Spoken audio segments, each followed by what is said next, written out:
Okay, so let's pick back up where we were. So we found out total assets equals total liabilities plus owner's equity. So this column, this side of the spreadsheet has to equal the totals of this side of the spreadsheet. So all I did is take that total, subtracted total liabilities, I had to add those up, and I subtracted my common stock to get my retained earnings for 2010. Let's go ahead and do the same thing for 2011.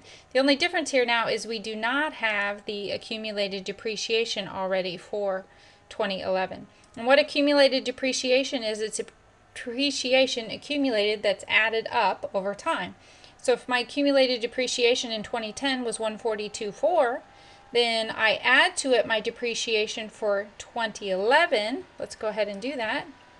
So it was 142,400 plus 46,500. Oh, don't forget, this needs to be negative. We'll just make them both negative and they'll add together. Alright, now I can total up my assets. $440,900. Is that right? Looks to be correct. So again, remember that has to equal, these two total assets has to equal my total liabilities plus equity. I can come in here, take that number, subtract out my total liabilities, which are given to you in the problem over here, and subtract out my common stock, which is also given.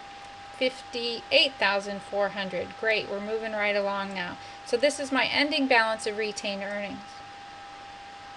So distributed earnings, you'll see here, let me show you. Back all these out. What we really need to solve for here is going to be our dividends, because we know our beginning balance in retained earnings happens to be $45,200. We know our ending balance in retained earnings is $58,400, and we also know what our net income is. $44,100. So if you would have reviewed the video, you would have seen the statement of retained earnings is set up this way. You take your beginning balance of retained earnings, you add to it any net income for the period, subtract out any dividends, and that'll give you ending balance and retained earnings. It's kind of like a savings account for businesses. So this is how much money over and above their expenses that they brought into the business that they aren't paying back out to their investors and stockholders. So this is real easy. We'll just take the ending balance in retained earnings, go ahead and subtract the beginning balance in retained earnings and subtract our net income, and we get $30,900 for your dividends.